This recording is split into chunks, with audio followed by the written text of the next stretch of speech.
민수기 13장 1절부터 봉독하겠습니다.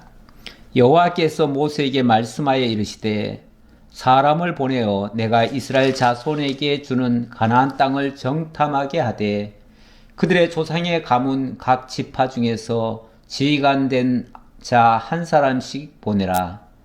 모세가 여호와의 명령을 따라 바란 광야에서 그들을 보냈으니 그들은 다 이스라엘 자손의 수령된 사람이라. 그들의 이름은 이러하니라. 르우벤 지파에서는 삭굴의 아들 삼무아요. 6절 보겠습니다. 유다 지파에서는 여분네 아들 갈렙이요. 그 다음 쭉 내려가서 16절 보겠습니다. 이는 모세가 땅을 정탐하러 보낸 자들의 이름이라. 모세가 눈의 아들 호세아를 여호수아라 불렀더라. 아멘.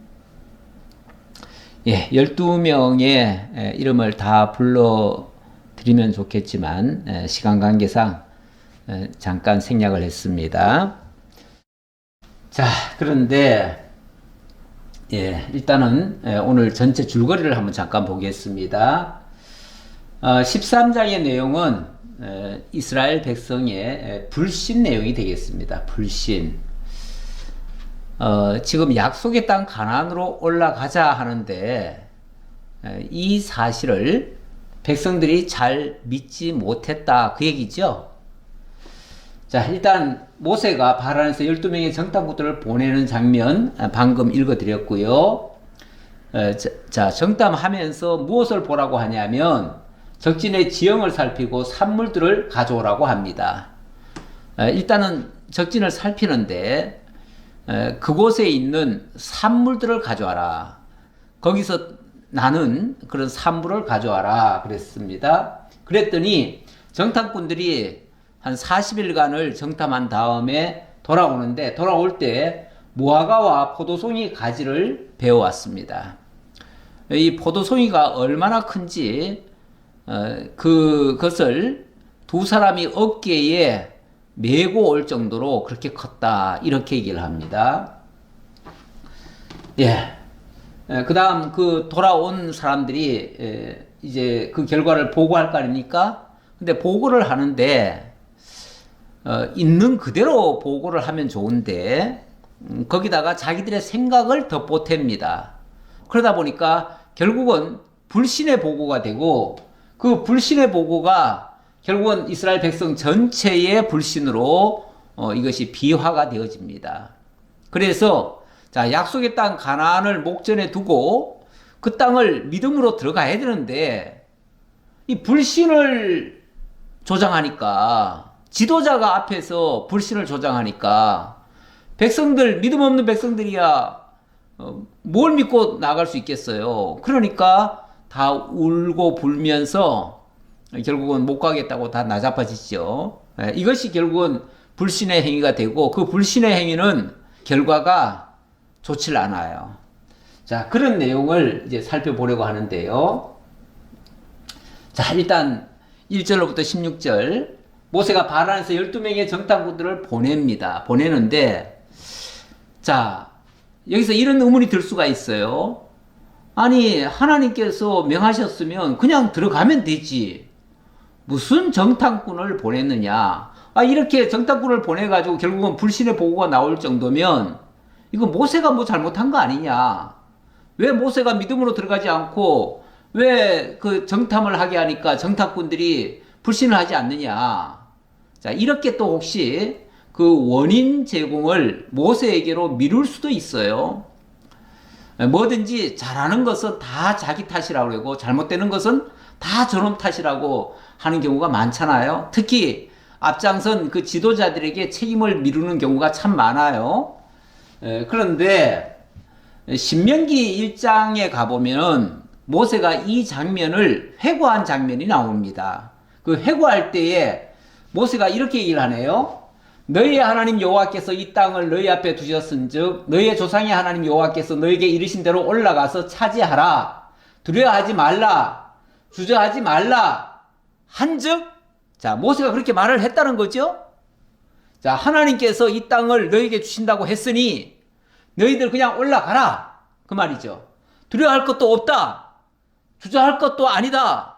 너희들이 들어가면 무조건 차지한다. 이렇게 말했다는 거예요.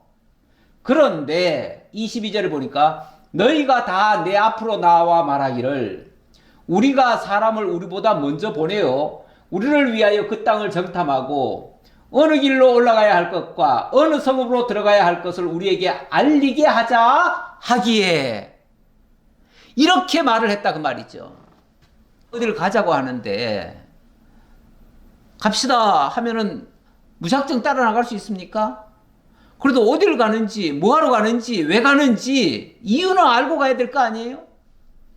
쉽게 말하면 그런 얘기예요. 그러면서 지도자가 가자고 하는데도 불구하고 쉽게 말하면 뭔가 보증이 있어야 될 거 아니냐 그 말이죠. 괜히 덮어놓고 모세가 가라고 한다고 해가지고 덥석 갔다가 거기 가서 다 죽으면 어떡하려고 책임질 거냐고 아마 이렇게 말했는지도 모르겠지요. 어쨌든 이렇게 정탐꾼을 보내게 된 동기가 모세가 하는 말을 그들이 일단은 다 안 믿었다는 거죠. 다 안 믿고 뭔가 반신반의하면서 우리 눈으로 확인해 봐야겠다. 진짜 거기 갈 만한 곳인지 이렇게 일단은 첫 단추부터 좀 잘못 깬 겁니다. 첫 단추가 의심의 눈초리로 이걸 받은 거예요. 그러다 보니까 그 뒤에가 계속 꼬여가기 시작하는 거죠. 자, 일단은 좀 더 본문 다시 한번 확인해 볼게요. 여호와께서 모세에게 말씀하여 이르시되 사람을 보내어 내가 이스라엘 자손에게 주는 가나안 땅을 정탐하게 하되 그들의 조상의 가문 각 지파 중에서 지휘관 된 자 한 사람씩 보내라. 자, 여기는 또 하나님이 그렇게 모세 보고 정탐꾼 그렇게 보내라고 했다네요. 했는데 다시 말씀드리자면 먼저 백성들이 불신을 했었다 그 말이죠. 불신을 하니까 그러면은 백성들 요구대로 그냥 해줘라 그 얘기죠. 우리 하나님이 백성들이 요구하면요 구하는 대로 해주는 경우가 많습니다. 그리고 뭐 궁금할 수 있지요. 모르니까. 궁금하면 보여주는 것도 나쁘지는 않아요. 나중에 보면 여호수아가 여리고성을 정탐을 하게 합니다.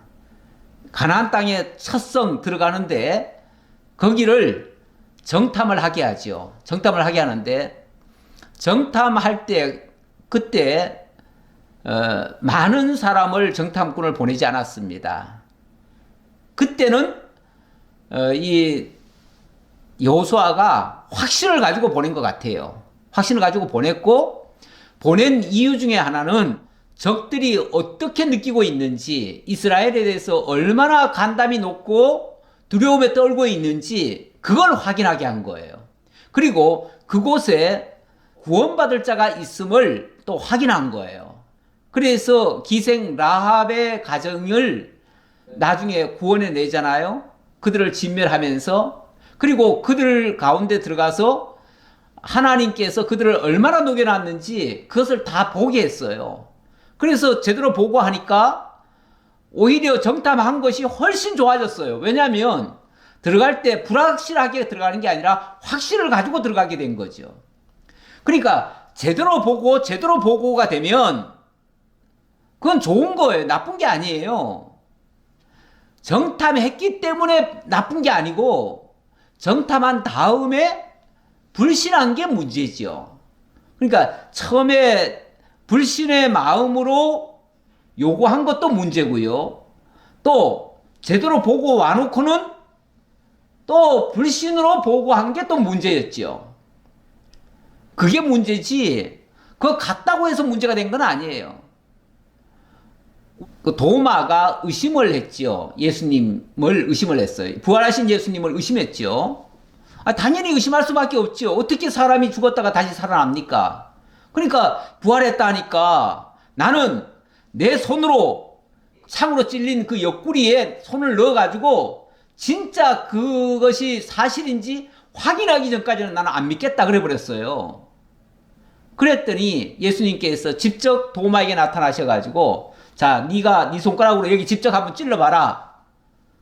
그렇게 해서 도마가 직접 손을 넣어보고 그리고 나서 주여 정말로 주님이시군요. 믿습니다. 이랬어요. 그랬을 때 예수님 뭐라고 그러냐면은 보지 않고 믿으면 더 믿음이 확실한데 그러나 의심 나면은 보고 믿는 것도 좋지요. 예. 물론 우리가 보지 않고도 믿을 수 있다면 더 확실한 거죠. 더 좋은 믿음이겠죠. 더 확실하다기보다도 확실한 거야 보고 믿는 게 더 낫지요. 그러나 제대로 보지 않는다면 그건 또 잘못이죠. 예, 그러니까 어쨌든 그 정탐을 했다는 자체가 잘못이 아니라 정탐하고 정확히 안 본 거와 또 보고 나서도 정확히 진단을 하지 못한 거 이게 잘못인 거죠. 제대로 보고 제대로 진단했으면 나쁜 건 없습니다. 자, 그런 의미에서 그래서 구약시대 때 보면은 때때로 하나님께서 징표를 주시잖아요. 징표를 주고 징표를 보면서 믿는 것도 왜 나쁩니까? 기드온 사사도 하나님께로부터 징표를 달라고 그랬잖아요. 그래가지고 손뭉치에 이슬이 내리게 해달라. 그랬더니 그 다음 날은 또 반대로 얘기했잖아요. 반대로 얘기해가지고 다른 데는 다 졌는데 소음만 안 졌도록 해주십시오. 그러면 제가 확실히 믿겠습니다. 그랬더니 그 다음 날 또 그렇게 보여줬잖아요. 그리고 나서 정말 하나님의 종으로 충성을 다했잖아요. 확실히 보고 믿고 하는 것이 나쁜 건 아니에요. 보고 믿겠다고 해서 의심이라고 생각하는 건 잘못이에요. 자, 어쨌든 일단 정탐꾼을 보냈습니다. 모세가 여호와의 명령을 따라 바란 광야에서 그들을 보냈으니 그들은 다 이스라엘 자손에 수령된 사람이라. 자, 그래서 각 지파별로 한 사람씩 그 우두머리를 뽑았습니다. 자, 그 수령들의 이름을 제가 열거하지요. 예. 그들의 이름은 이러하니라. 르우벤 지파에서는 삭굴의 아들 삼무아요. 시몬 지파에서는 호리의 아들 사바시요. 유다 지파에서는 여분네 아들 갈렙이요. 자, 유다 지파에서는 여분네 아들 갈렙이다. 이 얘기를 했네요. 이제 일단은 유다 지파는 나중에도 중요한 인물이기 때문에 제가 한 번 더 곱씹어 말씀을 드렸습니다. 그 다음 이사갈 지파에서는 요셉의 아들 이갈이요. 에브라임 지파에서는 눈의 아들 호세아요. 예, 여기 8절에 이 에브라임 지파에서는 눈의 아들 호세아요. 요 호세아도 나중에 계속 나올 거기 때문에 요것도 주의 깊게 간직해 주셨으면 좋겠습니다. 그 다음 베냐민 지파에서는 라부의 아들 발디요. 스불론 지파에서는 소디의 아들 갓디엘이요. 요셉 지파 곧 므낫세 지파에서는 수시의 아들 갓디요. 예, 여기는 요셉 지파이기는 하지만 므낫세와 에브라임으로 나뉘기 때문에 그래서 요셉 지파가 두 사람이 나왔습니다. 예, 그 다음 단 지파에서는 그말리의 아들 암미엘이요. 아셀 지파에서는 미가엘의 아들 수두리요. 납달리 지파에서는 웁시의 아들 나비요. 갓 지파에서는 마기의 아들 그우엘이니. 자, 갓 지파 이렇게 해서 12지파의 수장들을 다 소개를 했습니다. 그래 놓고 이는 모세가 땅을 정탐하러 보낸 자들의 이름이라. 예, 모세가 눈의 아들 호세아를 여호수아라 불렀더라. 자, 그런데 요 한마디, 요 말이 또 중요한 말이라서 제가 또 여기 적어놨습니다. 요거를 살피고 넘어가야지요. 왜 눈의 아들 호세아를 여호수아라고 불렀는가? 이제 그 의미를 조금 보려고요. 자, 일단은 창세기 49장 24절을 하나 가져왔습니다. 요거는 특별히 제가 개역이라고 적어놨어요. 왜 개역이라고 적어놨냐면 요 개역 성경이 그 의미를 정확하게 전달을 하고 있기 때문에 그래요. 거기는 뭐라고 적혔냐면은, 자, 거기 요셉 지파, 요셉 자손 가운데서 이스라엘의 반석인 목자가 나도다. 이렇게 얘기를 하네요. 자, 이스라엘의 반석인 이스라엘의 반석인 목자가 나도다. 이 반석이라고 하는 것은 아주 든든한 이제 바위라는 얘기잖아요. 절대 흔들리지 않을 견고한 바위, 그걸 반석이라고 얘기하고, 목자라고 하는 것은 이스라엘 민족을 이끌 지도자라는 얘기예요. 자, 그런데 요셉 자손 가운데서 정말 견고한 믿음의 사람, 그리고 이스라엘 민족을 약속의 땅 가나안으로 인도할 자, 이 반석이 날 것이다, 이렇게 얘기를 했다는 거죠. 자, 그런데 나중에 보니까 실제로 이 요셉 자손 가운데 에브라임 지파, 바로 눈의 아들 호세아가 태어났고, 그 호세아가 이 모세를 여호수아다 이렇게 불렀다는 거예요. 물론 호세아나 여호수아라는 단어가 뭐 크게 다르지 않아요. 그래서 뭐 같은 단어다. 그런데 이제 그렇게 약간 그 모음만 좀 달라요. 모음만 다른데 결국은 같다고 보는데, 어쨌든 의미상 좀 더 뭔가를 강조하고 있는 말이에요. 너는 인간이 아니라 그냥 일반적인 보통 사람이 아니라 너는 특별한 사명을 가진 자다, 그런 의미죠. 특별한 사명. 무슨 의미요? 이 여호수아라고 하는 단어가 나중에 보니까요, 여호수아라고 하는 단어가 히브리어인데 이게 헬라어로 넘어가면서 예수아 또는 예수라는 이름으로 바뀌어집니다. 근데 이름이 바뀐 게 아니라 히브리어가 헬라어로 바뀌는 거죠. 바뀔 때에 좀 달리 불리는 거죠. 이것이 영어로 바뀔 때는 지저스라고 그러잖아요. 또 우리말에는 그냥 예수라고 그러잖아요. 원래는 예수아입니다. 예수아인데 우리는 예수라고 부르는 거죠. 예. 사실은 이예수입니다. 이예수. 예, 이예수인데 이예수라고 불러야 맞는데, 어쨌든 그냥 우리는 흔히 그냥 간단하게 예수라고 그러죠. 그런데 이 의미가 뭐냐면 여호와는 구원자이시다 라는 의미예요. 여호와는 구원자이시다. 다시 말하면 여호와께서 구원자로 보내셨다, 그 말이죠. 예수를 구원자로 보냈다. 구원자라는 의미가 예수 안에 있는 거예요. 여호수아 안에 있는 거예요. 다시 말하면 호세아는 그냥 본명일 뿐이고 거기는 어떤 의미를 크게 부여를 안 했어요. 그런데 여호수아라고 부르는 순간 그는 구원자가 되는 거예요. 제가 요즘 신학교에서 히브리서를 강의를 하다 보니까 히브리서에 대한 그 말씀이 제가 자꾸 생각이 나서 거기도 2장 10절에 보니까 이 말씀이 나오더라고요. 우리 주 예수님이 많은 아들들을 이끌어 영광에 들어가게 하시는 일에 그들의 구원의 창시자를 고난을 통하여 온전하게 하심이 합당하다. 여기에 보니까 구원의 창시자란 말이 나와요. 구원의 창시자.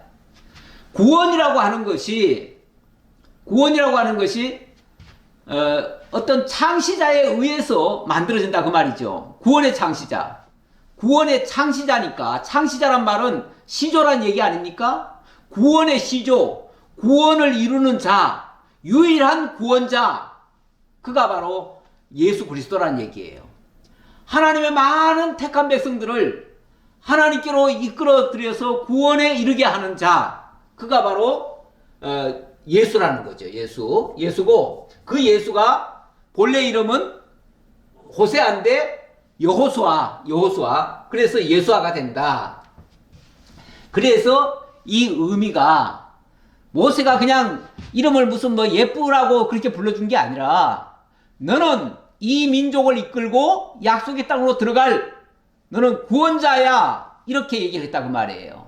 그러니까 참 구원자에 대한 예표적 인물이고, 역사 속에서는 이스라엘 민족을 가나안 땅으로 이끌고 간 그 목자가 되는 거죠. 자, 이렇게 될 것을 가리키기 위해서 이렇게 말씀하셨다라고 말씀드리고요. 자, 다음 단원입니다. 자, 17절부터 20절에서는 여기서는 이제 드디어 이제 12명의 정탐꾼들이 적진에 들어갑니다. 들어가서 그 지역의 지형을 살피고 그리고 산물들을 가져오라고 그렇게 명하는 장면입니다. 모세가 가나안 땅을 정탐하러 그들을 보내며 이르되 너희는 네겝길로 행하여 산지로 올라가서 그 땅이 어떠한지 정탐하라. 곧 그 땅 거민이 강한지 약한지 많은지 적은지와.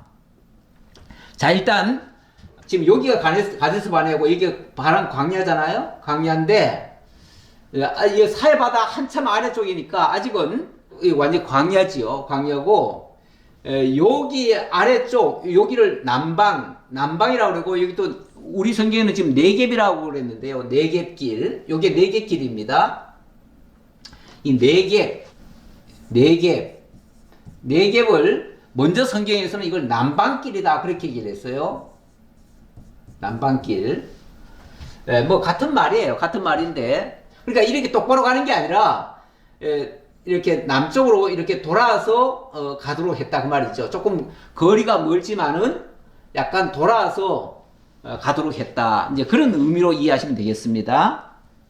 자, 가면서 그들이 사는 땅이 좋은지 나쁜지와 사는 성읍이 진영인지 산성인지와 토지가 비옥한지 메마른지 나무가 있는지 없는지를 탐지하라. 이런 것들을 다 살피라 그 말이죠. 뭐 그건 당연히 정탐꾼들이 할 일이에요. 할 일인데 어쨌든 그런 일을 해라. 그런 걸 하면서 그 다음 말이 담대하라. 또 그 땅의 실과를 가져오라 하니 그때는 포도가 처음 익을 즈음이었더라. 자, 들어가라고 하면서 담대하라 그럽니다. 담대하라. 담대하라. 이 말은 그냥 힘내라 차원이 아니라 하나님이 이 땅을 너희에게 주기로 약속한 땅이야. 그러니까 믿고 두려워하지 말고 그냥 담대히 들어가면 돼. 그 말이죠. 이런 말을 다 복합적으로 담은 말이 한마디로 담대하라 이렇게 얘기를 한 거예요. 겁낼 거 없다. 무서워할 거 없어. 하기야 지금 12명의 정탐꾼들인데요. 정탐꾼들이 뭐 제일 젊은 사람 또는 약삭 빠른 사람, 뭐 힘 있는 사람 이런 사람을 보냈다기보다는 백성의 대표를 뽑은 거예요. 대표를 뽑았으니까 일단 백성의 대표라고 하면요. 그렇게 무슨 뭐 꼭 힘이 좋아서만 대표를 뽑은 거는 아닐 거예요. 분명히. 뭐 모든 면에서 좀 탁월한 사람을 뽑았겠죠. 보통 우리가 지도자를 뭐 힘있고 능력 많다고 무조건 뽑나요? 그러지 않잖아요. 어느 정도 연륜이 있어야 되죠. 그런 사람을 뽑았을 텐데 만약에 단순한 이 정탐의 목적이라면 이렇게 때를 지어서 가야 되겠어요? 그리고 또 이렇게 대표급을 보내야 되겠어요? 대표급을 보낼 게 아니라 아주 약삭 빠른 사람, 숨기도 잘하고 적에게 들키지 않고 몰래 갔다 올 사람, 이런 사람을 보내겠죠. 이런 사람을 보낼 텐데 지금 여기는 그런 사람을 보낸 게 아니에요. 오히려 백성의 대표를 보냈지요. 그래서 일단은 일반적인 정탐이 아니다. 자, 그 얘기를 하려고 제가 이 말이 깁니다. 어쨌든 그러면서 하나님이 들어가게 하신 거니까 두려워할 필요가 없다. 담대하라. 걱정하지 말고 들어가라. 그 얘기죠. 그리고 또 그 땅의 실과를 가져오라. 이렇게 얘기를 하네요. 들어가서 그냥 빈손으로 오지 말고 실과를 가져와라. 그런데 만약에 그냥 정탐이 목적이면요. 실과 같은 거 이런 거 들고 오면 되겠습니까? 아니 몰래 들어갔다 몰래 와야 되는데 어떻게 그 땅에 들어가 가지고 실과를 당당하게 들고 옵니까?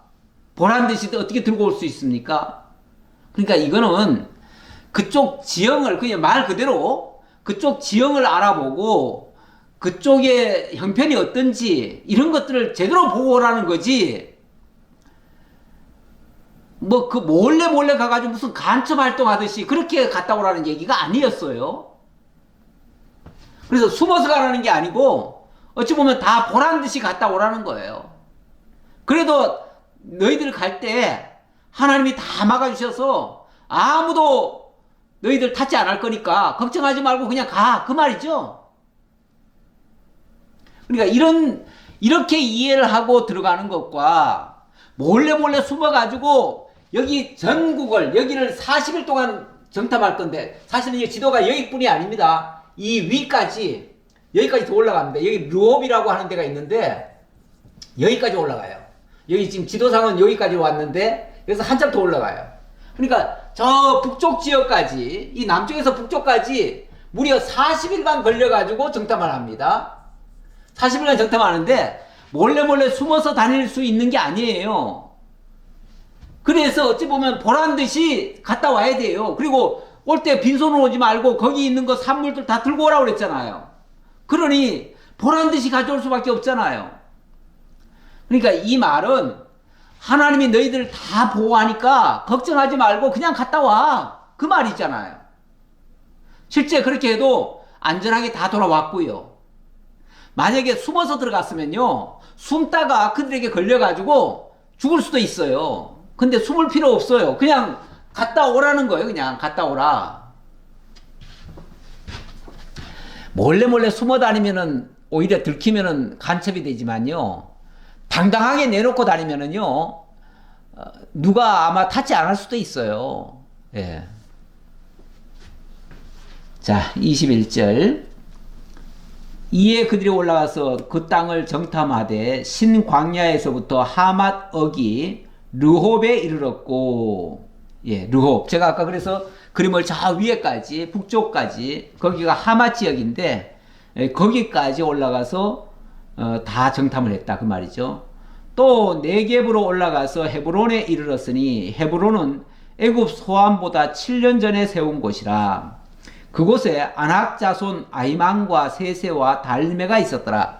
그런데 그 지역이 어떤 지역이냐면, 그 지역이 아주 무서운 사람들이 거기 살고 있었다는 거예요. 예. 여기 헤브론 지역, 여기가 아주 강한 민족이 거기서 살고 있었다. 어떤 민족이 살고 있었는가 보니까 아낙 자손 아이만과 세세와 달메가 있었다. 아낙 자손, 거인족입니다. 거인족, 한마디로 거인족인데, 이들의 그 조상을 거슬러 올라가 보면은 일찍이 창세기에서도 이런 사람이 있었다라고 소개가 되고 있어요. 창세기 6장 4절에 보면 당시의 땅에는 네피림이 있었고 그 후에도 하나님의 아들들이 사람의 딸들에게 들어와 자식을 낳았으니 그들은 용사라 고대 명성이 있는 사람들이었더라. 고대 명성이 있는 사람들이었다. 아주 유명했다 그 말이죠. 유명했다. 예, 그리고 8절에도 구스가 또 니무롯을 낳았으니 그는 세상의 첫 용사라. 이 용사라는 말도 이제 대장부다 이런 뜻인데, 굉장히 보통 사람보다 월등히 더 크고 더 무서운 사람들이었다 그런 얘기예요. 그가 여호와 앞에서 용감한 사냥꾼이 되었으므로 속담에 이르기를 아무는 여호와 앞에 니무롯같이 용감한 사냥꾼이로다 하니라. 이 용감한 사냥꾼이란 말은요, 이 동물만 잡아들였다는 말이 아니고요, 그 사람 앞에 나서면 누구든지 다 죽였다 그런 의미예요. 무시무시한 사람이었다 그 얘기죠. 그래서 닥치는 대로 사람을 잡아 죽이던 그런 사람들 중에 한 족속이라고도 말씀드릴 수 있어요. 자, 그런 족속들이 이때도 살고 있었다네요. 이때도. 예, 그러니까 무서운 그런 족속들이 지금 아낙자손이라고, 이 당시는 아낙자손이라고 지금 얘기를 하는 거예요. 근데 한마디로 말하면 거인 족속이고, 이 거인 족속은 나중에 보면 이 골리앗이 대표적인 그 거인족 중에 하나입니다. 자, 그런 사람이 옛날에 살았었다라는 걸 얘기합니다. 그런데 이게 어찌 보면 상대적일 수도 있어요. 왜냐하면 이스라엘 백성들이 그동안 400년간 종살이 하면서 제대로 먹지도 못하고요, 굉장히 빈약했어요. 그래가지고 사람들이 몇 대 동안 제대로 못 먹으면요, 사람이 다 왜소해집니다. 저 유럽의 사람들에 비해서 우리 아시아 사람들이 다 작고, 특히 우리나라 사람들이 상당히 작았잖아요. 이런 사람들이 옛날부터 저 유럽 사람들에 비해서, 유럽 사람들은 고기를 많이 먹고 이렇게 자랐는데 우리는 그런 걸 잘 못 먹고 살았어요. 우유도 제대로 못 먹고 이러다 보니까 모든 발육이 늦고요. 그렇게 해서 인종도 작아졌어요. 작아졌는데 요즘은 우리도 이제 서구식으로 바뀌어가지고 우유도 많이 먹고 이러니까 요즘 태어나는 애들은 다 커요. 그러니까 이 먹는 것이 많이 영향을 주는 것 같습니다. 그러니까 상대적으로 이스라엘 백성들이 왜소했었다는 얘기죠. 그래서 나중에 보면은 자기네들은 메뚜기 떼 같다. 그들에 비하면은 이렇게까지 평을 했습니다. 자, 그래서 그들이 에스골 골짜기에 이르러 거기서 포도송이가 달린 가지를 베어 둘이 막대기에 깨어 메고 또 석류와 무화과를 따니라. 자, 이들이 나중에 보니까 거기서 수확물을 가져오는데 거기 산물들을 가져오는데 보니까 사람이 조금 해서 그런지 아니면 그쪽에 포도가 워낙 커서 그런지 어쨌든 혼자 들기도 힘들 정도의 그런 크기였다는 거죠. 저는 상대적으로 이스라엘 사람들이 작지 않았을까 그렇게 생각이 듭니다. 자, 그래서 이렇게 큰 포도송이를 가져온 것을 보았다. 그리고 실제로 그쪽에 또 젖과 꿀이 흐르는 땅이라고도 얘기를 했으니까 실제로 그 수확물들이 컸을 수도 있고요. 자, 어쨌든 이렇게 해서 그들이 이스라엘 자손이 거기서 포도를 베었으므로 그곳을 에스골 골짜기라 불렀더라.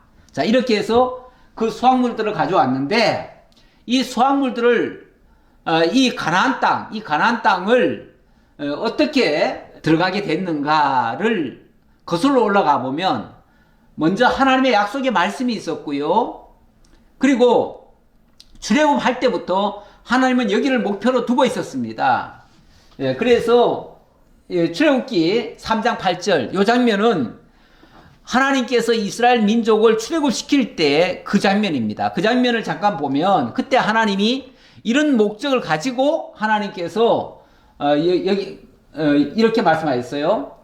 내가 내려가서 그들을 애굽인의 손에서 건져내고 그들을 그 땅에서 인도하여 아름답고 광대한 땅, 젖과 꿀이 흐르는 땅, 곧 가나안 족속, 헷 족속, 아모리 족속, 브리스 족속, 히위 족속, 여부스 족속의 지방에 데려가려 하노라. 우리 하나님께서 아예 그쪽으로 데려가려고 너희를 출애굽시킨다 그 말이죠. 그러니까 출애굽시킬 때부터 하나님의 목적지가 딱 정해져 있어요.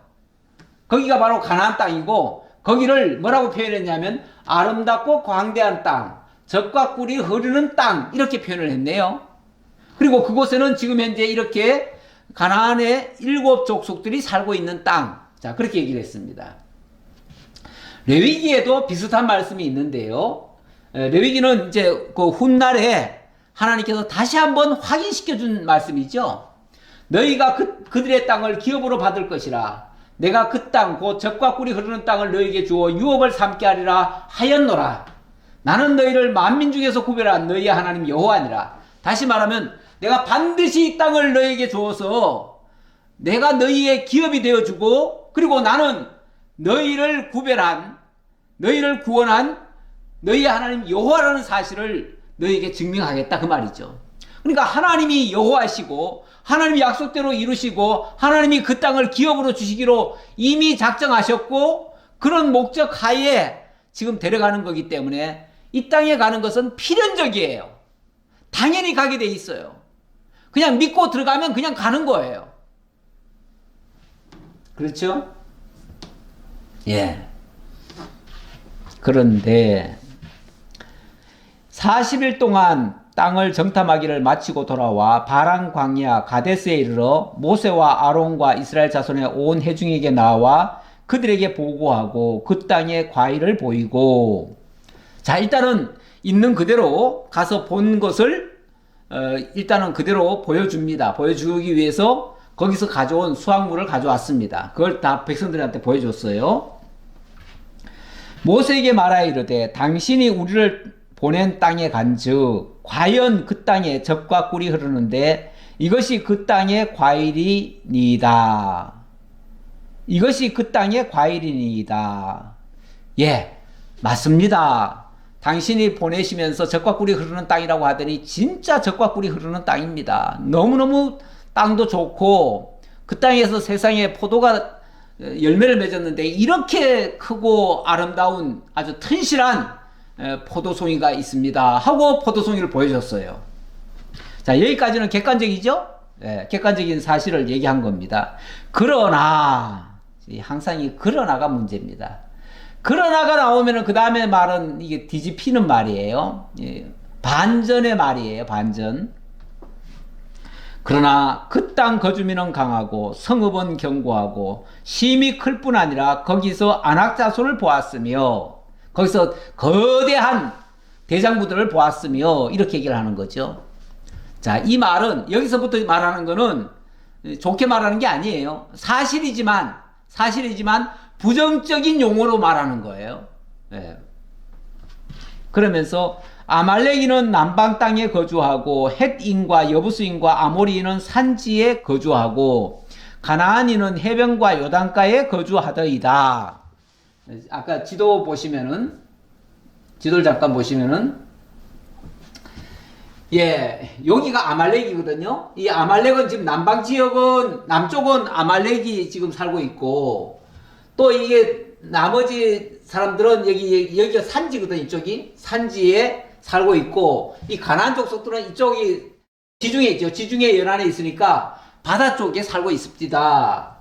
그러니까 이 헤브론 안악자손들은 이 산지에 살고 있습니다. 이렇게 지금 각각 그 설명을 자세히 했어요. 자, 이것도 어쨌든 객관적인 거는 사실이에요. 객관적인데 문제는 이거를 그러나로 시작했기 때문에, 그러나는 좀 부정적인 지금 감을 준 거예요. 그래서 이런 땅이면은 이거 들어갈 수 있겠어요? 이제 그런 뜻이에요. 이렇게 무서운 사람들이 지키고 있는데 아무리 그 땅이 좋은들 우리가 무슨 수로 들어가지요? 제가 여기 사무엘상 말씀을 가져왔는데, 이거는 그 땅 거대한 그 안악자손을 보고 다윗이 한 말입니다. 다윗이 어린 소년 시절인데, 소년 시절에 그 이스라엘을 위협하는 골리앗 장군 블레셋 군대가 쳐들어왔어요. 쳐들어와가지고 이스라엘을 전부 다 짓밟으면서 막 이스라엘에게 엄청나게 모욕을 하는 거예요. 이스라엘의 하나님 여호와까지 모욕을 하는 거예요. 그 소리를 다윗은 그 당시 군인도 아니었고요, 아버지의 심부름으로 형님에게 도시락 전해주러 갔다가 그 블레셋 정말 할례받지 못한 인간이 이스라엘의 하나님을 모욕하는 모습을 보면서 너무 격분해가지고 하나님이 감동을 준 거지요. 그 분함을 견딜 수가 없어가지고 그때 자기가 물맷돌을 가지고 그 대적을 향해서 나아갑니다. 나아가면서 하는 말이에요. 다윗이 블레셋 사람에게 이르되 너는 칼과 창과 단창으로 내게 나아오거니와 나는 만군의 여호와의 이름 곧 네가 모욕하는 이스라엘 군대의 하나님의 이름으로 내게 나아가노라. 뭐 자기에게 무슨 이스라엘 군대가 있었다는 게 아니고 하나님의 이름으로 모인 자들이 이스라엘 군대라 그 말이죠. 자, 그러니까 하나님이 함께하는 그 만군의 여호와의 이름, 그러니까 이스라엘 군대를 믿고 간다는 게 아니라 하나님의 이름으로 난 나간다 그 말이죠. 그러면서 또 여호와의 구원하심이 칼과 창에 있지 아니함을 이 무리에게 알게 하리라. 전쟁은 여호와께 속한 것인즉 그가 너희를 우리 손에 넘기시리라. 이런 담대함으로 나갔습니다. 다시 말하면 믿음 하나로, 하나님에 대한 절대적인 믿음 하나로 그 대적을 향해서 나아갔어요. 아니, 소년 다윗도 이렇게 믿음으로 나아갔는데, 아니 12 정탐꾼들이 사실은 이스라엘 백성의 지도자들 아닙니까? 지도자들이 이 소년 다윗만도 못해요. 믿음이. 나이가 많다고 다 믿음 있는 건 아닙니다. 교회 오래 다녔다고 다 믿음 있는 것도 아니고요. 우리가 신앙생활 오래 했지만은 히브리서에 보니까 또 그런 말씀도 있더라고요. 멜기세덱에 관하여는 내가 할 말이 많으나 너희가 때가 오래므로 마땅히 선생이 되어야 할 터인데 아직까지 도의 초보에 머물고 있으니 선생은 고사하고 젖이나 먹고 아직까지 더 배워야 되겠다, 이런 말씀을 한 적이 있어요. 예, 우리의 신앙이 연조만 길게 간다고 해서 믿음이 좋아지는 건 아닙니다. 다윗처럼 오히려 어려도요, 순수하게 하나님 말씀 받고 그 말씀이 삶 속에서 체험되어진 사람, 체험되어진 신앙은요, 웬만한 거 가지고 흔들리지 않습니다. 사자도 때로는 만나가지고 싸우고 그 이리와도 싸웠던 다윗이다 보니까 하나님의 이름 믿고 그냥 나가니까 어떤 것도 다 막아낼 수 있었잖아요. 그런 것처럼 그런 사람이니까 대적도 무섭지 않은 거죠. 우리가 하나님을 제대로 체험한 사람은요, 세상이 두렵지 않습니다. 뭐 칼로 죽인다고 해도 무섭지 않고요, 뭐 정말 총칼로 들이대도 무섭지 않습니다. 예, 이런 믿음 가지고 정탐꾼들이 나갔어야 되는데, 이 정탐꾼들 중에는 그런 믿음이 있는 사람이 많지 않았던 것 같아요. 그러다 보니까, 자, 30절. 이들이 어떻게 구체적으로 보고를 하는가? 앞에서 벌써 조짐이 좀 안 좋았지요? 왜냐하면 이런 객관적인 사실이 있습니다만은, 그러나, 그랬잖아요. 그러나. 그러니까 뭔가 조짐이 안 좋지요? 이제 드디어, 그들에게서 이제 제대로 된 반응이 나옵니다. 자, 우선 30절은 갈렙이 하는 말입니다. 갈렙은 유다지파죠. 유다지파, 이 갈렙은 제대로 보고를 하는 것 같습니다. 30절 보겠습니다. 갈렙이 모세 앞에서 백성을 조용하게 하고 이르되 우리가 곧 올라가서 그 땅을 취하자 능히 이기리라 하나. 자, 이 말은, 자, 갈렙이 백성을 조용하게 했다고 그러죠? 앞에서 여러 사람들이 보고를 할 때, 와, 그 땅이 정말 이렇게 좋긴 좋습니다. 그러나, 그랬단 말이에요. 그러나. 그리고는 거기에 뭐 막 거대한 안악자손들이 있고, 거기는 뭐 막 무서운 막 철병거가 있고, 산지에는 있고, 막 뭐가 있다고 합니다. 이렇게 얘기를 하니까, 백성들이 웅성웅성 해주는 거예요. 막 두려움에 막 벌벌 떨고 있는 거예요, 이제. 두려움이 엄습하는 거예요. 사람들이 그러잖아요. 뭔가 무서운 얘기를 하면요, 막 괜히 막 불안해하죠. 그 불안한 마음이 사람을 두렵게 하고요, 두려우면 불신이 일어납니다. 두려워하면 불신이 일어나요. 이 마귀가 우리 사람들을 두렵게 하거든요. 두렵게 할 때 뭘로 두렵게 하냐면, 너 이러면 죽는다라는 것 가지고, 이 마귀가 제일 큰 무기로 쓰는 게 뭐냐면 죽음이에요. 죽음. 사망 권세 가지고 있다 그러잖아요. 사망 권세. 그 사망 권세로 우리를 위협하는 거예요. 너 이러면 죽어? 너 죽일 거야? 그래서 죽기를 무서워함으로 일생 종로로 탄다, 이런 표현이 있잖아요, 히브리서에. 예. 그래서 사람들이 죽을까봐 다 걱정하는 거 아니에요? 왜 걱정합니까? 뭐 때문에요? 죽을까봐요. 죽을까봐 다 두려워하는 거예요. 죽을까봐. 이러다가 죽을 거 아닌가? 경제적으로 이러다가 망하는 거 아닌가? 망하고 죽을까봐 다 두려워 떠는 거 아니겠어요? 마귀가 그런 걸 가지고 자꾸 위협을 해요. 그러니까 백성들이 웅성웅성 할 거 아니에요. 웅성웅성 하니까 갈렙이 딱 제지시키는 거예요. 여러분, 조용하십시오. 잠잠하십시오. 지금 동요하지 마십시오. 그 말이죠. 동요하지 마십시오. 그래 놓고, 우리가 곧 올라가서 그 땅을 취합시다. 능히 이길 수 있습니다. 얼마든지 그 대적이 강하더라도 우리는 얼마든지 이길 수 있습니다. 왜 못 이깁니까? 왜 두려워합니까? 왜 웅성웅성거립니까? 하나님이 주신 땅인데, 올라가면은 이기는데 왜 못 올라갑니까? 그 땅 좋지요? 하나님이 우리에게 그 좋은 땅을 우리에게 준비해 놓았습니다. 그 얘기예요. 그랬더니 그와 함께 올라갔던 사람들은 이르되 우리는 능히 올라가서 그 백성을 치지 못하리라. 그들은 우리보다 강하니라 하고. 그랬더니, 자, 갈렙이 이렇게 확신 있게 우리 올라가면 됩니다. 하나님이 우리에게 차려놓은 밥상입니다. 우리 가서 먹으면 됩니다. 이렇게 얘기를 했는데, 10명이나 되는 사람들이, 아니요, 우리 못 올라가요. 어떻게 거길 우리가 가요? 거기 가면 우리는 그들과 게임이 안 되는데, 그들은 이렇게 크고 우리는 이렇게 작은데, 그들이 보기에 우리는 메뚜기 떼 같은데, 메뚜기가 어떻게 황새 같은 거를 이기겠습니까? 우리는 다 잡혀 먹히지요. 그 말이죠. 자, 그러면서 이스라엘 자손 앞에서 그 정탐한 땅을 악평하여 이르되, 조금 전에는 좋은 땅, 젖과 꿀이 흐르는 땅이라고 얘기를 해놓고 갑자기 왜 악평을 합니까? 한마디로 그 땅은 좋기는 좋은데 그림의 떡입니다. 우리 거 아닙니다. 우리는 갈 수 없는 땅입니다. 그 얘기죠. 그러면서 우리가 두루 다니며 정탐한 땅은 그 거주민을 삼키는 땅이요, 거기서 본 모든 백성은 신장이 장대한 자들이며, 신장이 장대한 자들, 그러니까 키가 엄청 크다 그 말이죠.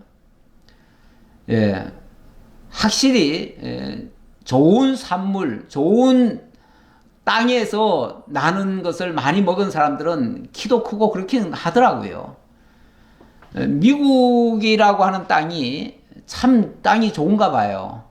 거기서는 뭐든지 같은 농산물을 심어도요, 여기 씨앗을 가지고 만약 거기 가서 심으면요, 여기보다 훨씬 더 거기가 더 크게 나옵니다. 수확도 더 많고요. 그래도 확실히 땅이 더 좋은가 봐요.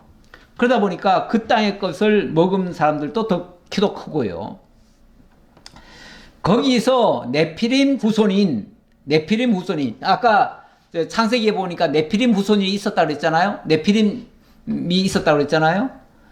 그 네피림 후손인 아낙 자손의 거인들을 보았나니 우리는 스스로 보기에도 메뚜기 같으니 그들이 보기에도 그와 같았을 것이니라.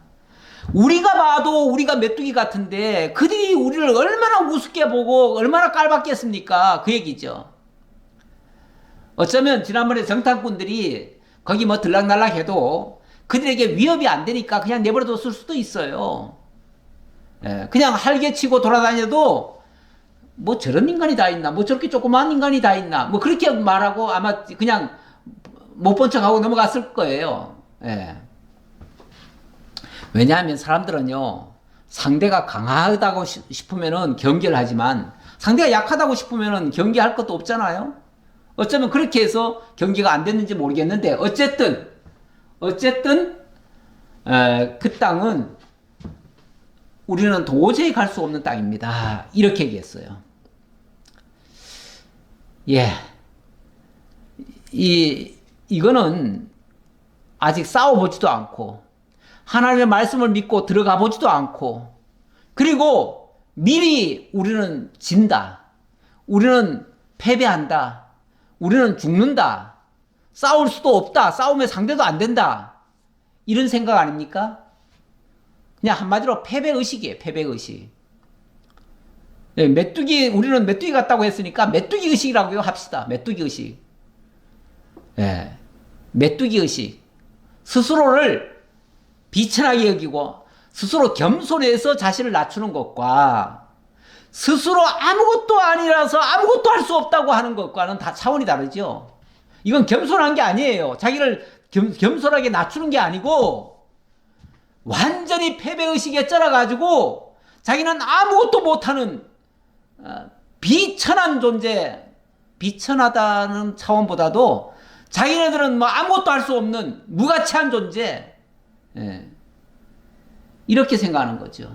아니, 하나님은 우리 같은 자를 당신의 자녀로 삼고 영원히 나는 너희의 하나님이 되어주겠다, 그래서 나는 여호와다, 그래서 내가 이 약속의 땅 가나안에 들여보내야겠다, 들여보내가지고 내가 너희의 하나님이 되어주겠다 했는데, 아유, 우리는 아무것도 못해요. 그 말은 뭐예요? 우리는 하나님의 백성이라는 생각은 하지도 못하고, 하나님이 자기들을 그렇게 해가지고 하나님의 백성 만들어준다는 것 까마득하게 생각도 못하고 있는 거죠. 한마디로 하나님의 약속의 말씀을 깡그리 잊어버린 겁니다. 깡그리 잊어버린 거. 생각지도 않은 거예요. 현실 앞에서 하나님의 약속의 말씀 같은 거는 완전히 다 던져버린 거예요. 근데 일찍이 하나님께서는요, 이 땅을 주시겠다고 당신이 맹세까지 하셨어요. 맹세로 언약을 하셨어요. 그 장면을 안 보고 넘어갈 수가 없죠. 왜냐하면 이 땅이 그냥 우리 보고 차지하라는 게 아니에요. 이스라엘 민족 보고 너들 보고 그냥 차지해라가 아니라 하나님이 이미 500년 전에 이미 아브라함을 통해서 약속한 땅이에요. 예, 이건 창세기 15장 16절에서 하나님이 아브라함에게 내 자손을 주겠다. 그러면서 내 자손이 저 애굽에 내려가서 400년간 종살이 할 것이다. 그리고 내가 다시 그들을 징치하고 되돌아와서 이 땅을 주겠다. 그러면서 하나님이 맹세로 언약하시는 말씀이에요. 자, 다시 한번 확인해 보죠. 내 자손은 4대 만에 이 땅으로 돌아오리니 이는 아모리 족속의 죄악이 아직 가득 차지 아니함이니라 하시더니, 아니 하나님이 주시려면 그냥 지금 주시지요. 그런데 지금 주시지 않고 아모리 족속의 죄악이 가득 차면 그때 주겠다 그 말이죠. 다시 말하면 아직은 이 땅, 가나안 땅을 심판할 때가 아니다. 하나님은요, 힘이 있고 없고에 따라서 그들을 유지시켜주고 안 유지시키는 게 아니라 그들에게 죄악이 가득 차면 하나님이 심판해버리고 죄악이 없으면 하나님이 보호하시겠다는 거예요. 그러니까 사람이 강함으로써 이기는 게 아니고 죄악이 없음으로 이기는 겁니다. 근데 어쨌든 자, 그럴 때 해가 져서 어두울 때 연기나는 화로가 보이며 타는 햇불이 쪼갠 고기 사이로 지나더라. 이 쪼갠 고기 사이로 햇불이 지나가면서 하나님의 그 불이 지나가면서 이 말씀하는 거거든요. 이거는요, 하나님과 아브라함 사이에 지금 언약식을 하는 거예요. 언약식 하는데 이거는 이 햇불이 지금 쪼갠 고기 사이로 지나가잖아요. 그 말은 이 언약이 깨어지는 순간 이렇게 쪼개질 것이다 라는, 다시 말하면 이건 하나님의 이름을 걸고 하나님의 모든 명예를 걸고 지금 언약하는 거다 그 말이에요. 그래서 이건 언약식의 모습이에요. 자, 그러면 언약의 내용을 봅시다. 그날에 여호와께서 아브라함과 더불어 언약을 세워 이르시되 내가 이 땅을 애굽 강에서부터 큰 강 유브라데까지 내 자손에게 주노니, 예, 애굽 강에서부터, 애굽 하수에서부터 저 유브라데 강까지, 그러니까 이 남쪽 아래부터 저 북쪽 위까지 여기를 다 주겠다라고 말씀하신 거예요. 그러니까 이렇게 언약하신 것이 어떻게 안 이루어지겠어요? 당연히 이루어지죠. 이루어지는데 못 이루어질 수도 있습니다. 뭐 할 때는요, 믿지 못하면요, 아모리 족속의 죄악이 가득 찼을 때 하나님이 돌아오게 하겠다 그랬는데 그 사실을 못 믿으면 못 들어가는 거죠. 그래서 못 들어가는 거는 바로 죄 때문입니다. 이 아모리 족속의 죄악이 가득 차서 그들 또 심판을 받는 것이고, 이스라엘 백성들도 만약에 죄악이 있다면 못 들어갈 것이고 그렇습니다. 그런데 여기 그러면 이제 죄라고 하는 게 뭔가, 요걸 제가 오늘 설명을 좀 드리고 싶어 가지고 이 죄라고 하는 것을 적어 봤습니다. 정리를 해 보니까 죄라고 하는 거는 불신, 불법, 불선, 불의, 이런 것들이 다 죄가 되겠습니다. 일단 로마서 14장 23절에 보니까 믿음을 따라 하지 아니하는 것은 다 죄니라 이렇게 얘기를 했어요. 믿음으로 행치 않는 모든 것들이 다 죄라고 그랬어요. 예. 그런데 여기 믿음을 따라 하지 않는다고 그랬는데 그건 또 믿는다는 건 뭘 믿는다는 건가? 요한복음 16장 9절에 보니까 죄에 대하여라 함은 그들이 나를 믿지 아니함이요. 죄 중에 가장 큰 죄는 무슨 죄냐면은 예수를 믿지 않는 죄. 이게 이제 불신입니다. 불신. 그러니까 불신이라고 해서 사람 말 안 믿었다가 정도가 아니라 예수가 그리스도이심을 믿지 않는 것, 하나님의 존재를 믿지 않는 것, 하나님의 살아계심을 믿지 않는 것, 이런 것들이 바로 불신죄예요. 이런 것들이 불신죄고, 그 다음에 이 불법이라고 하는 것은 뭐 흔히 이 죄에 대한 규정을요 하말티아라 그래가지고 법을 어긴 거 그러는데, 맞아요. 법을 어긴 것도 죄는 죄예요. 죄는 죄인데 그거는 죄 중에 하나지 그게 죄 전체를 얘기할 수는 없어요. 어쨌든 죄를 짓는 자마다 불법을 행하나니 죄는 불법이라 그랬는데, 바로 율법을 어긴 것이 죄입니다. 그러니까 율법에 들이대면 모두가 다 죄로 드러나잖아요. 그게 죄예요. 또 그것뿐이 아니라 불선, 야고보서 4장 17절을 보니까 사람이 선을 행할 줄 알고도 행하지 아니하면 죄니라. 우리가 선을 행하지 않는다는 것은 곧 그것도 죄가 될 수 있다. 마땅히 해야 될 일을 우리가 하지 않는 거, 책임 방기하는 거, 이것도 죄가 될 수 있다 그 말이죠. 그 다음에 불의라고 하는 것은 요한일서 5장 17절 보니까 모든 불의가 죄로 돼 사망에 이르지 아니하는 죄도 있다 그랬는데, 모든 불의한 거, 사람이 뭔가 행하려고 하는 거, 스스로 의를 행하려고 하는 거, 이것도 불의입니다. 사실은 하나님의 의를 붙잡지 않는 거, 그것은 다 불의한 겁니다. 사람이 뭔가 행해가지고 의를 이루려고 하는 것도 불의한 겁니다. 그래서 이 세상에 어디 정의가 있습니까? 다 불의천지죠. 예. 그래서 이 모든 것들이 다 죄라는 것을 설명드리고, 마지막 결론, 정말 오늘 얘기는 믿음입니다. 믿음. 지금 이스라엘 민족들이 하나님의 약속의 말씀을 못 믿은 거예요. 못 믿으면 아무것도 안 이루어집니다. 자, 믿음이 그럼 뭔가? 히브리서 11장에 보니까 믿음의 정의를 잘 이렇게 소개하고 있어요. 믿음은 바라는 것들의 실상이요 보이지 않는 것들의 증거니 선진들이 이로써 증거를 얻었느니라. 모든 믿음의 선진들도 하나님의 약속의 말씀을 믿음으로 모든 것이 이루어졌다 그 말이죠.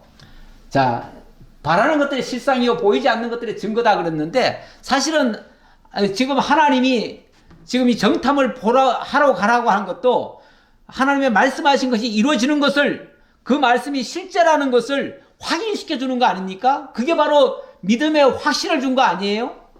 확신 가지라고 정탐하라는 거지 불신하라고 정탐 보낸 게 아니에요.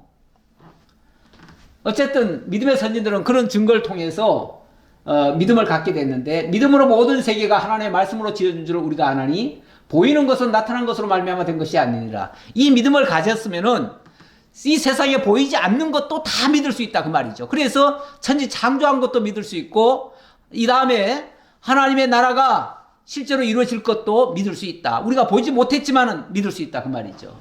그러면서 결론은 이렇습니다. 믿음이 없이는 하나님을 기쁘시게 하지 못하나니 하나님께 나아가는 자는 반드시 그가 계신 것과 또한 그가 자기를 찾는 자들에게 상 주시는 이심을 믿어야 할지니라. 이 사실을 믿어야 돼요. 이 사실 못 믿으면 믿음이 아니에요. 다시 말하면 하나님이 계신 것과 그가 자기를 찾는 자들에게 상 주시는 이심, 다시 말하면 예수를 믿음으로 구원에 이른다는 사실을, 그게 우리에게 가장 큰 상급 아닙니까? 구원이 최고의 상급이에요. 그 상급 주시는 것을 믿어야 하나님을 기쁘시게 하는 일이다. 하나님 기쁘시게 한다 그러니까 뭔가 우리가 뭘 행해가지고 자꾸 기쁘시게 한다고 그러는데, 뭘 행해서 하는 거는요, 자기 의를 이루는 거기 때문에 그건 아까 보니까 불이라고 그랬잖아요. 오히려 우리가 뭘 행해서라기보다도 하나님의 살아계신 것과 하나님이 보내신 자 예수 그리스도를 통해서 우리가 온전한 구원에 이른다는 이 사실을 굳게 믿는 것이 진짜 믿음입니다. 이게 하나님이 가장 기뻐하는 일이고, 이런 믿음이 모든 것을 이기게 하고 승리하게 하십니다. 이 믿음 가지고 우리 모두가 다 승리하시는 여러분들이 다 되었으면 좋겠습니다. 기도하겠습니다. 아버지 하나님 감사합니다. 오늘도 하나님이 주신 약속의 말씀대로 그 사실이 이루어지는, 바라는 것들의 실상이요 보지 못하는 것들의 증거로서 정탐을 하라고 했는데, 오히려 많은 사람들이 그 사실을 보고도 믿지 않았습니다. 현실적인 판단을 가지고 오히려 하나님의 약속의 말씀을 부정을 해버렸습니다.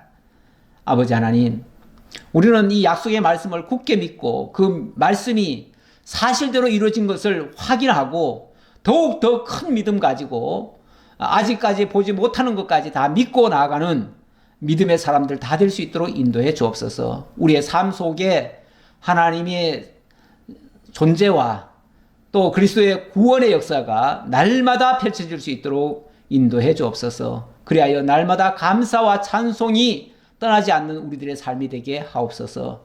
감사드렸고 예수님 이름으로 기도하옵나이다. 아멘.